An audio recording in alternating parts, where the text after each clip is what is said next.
Press Program button and followed by left button to scroll to RS485 menu. Press Program button to enter RS485 menu. Press Program button to edit device address. User can set between 1 to 255. Once the address is configured, press Program button to confirm. Press left button and followed by Program button to edit baud rate.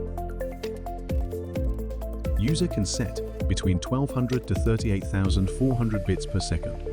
Once the baud rate is configured, press Program button to confirm. Press left button and followed by Program button to edit data frame. User can configure different data frame. Once the data frame is configured, press Program button to confirm. Press up button followed by left button to scroll to real-time clock, RTC menu.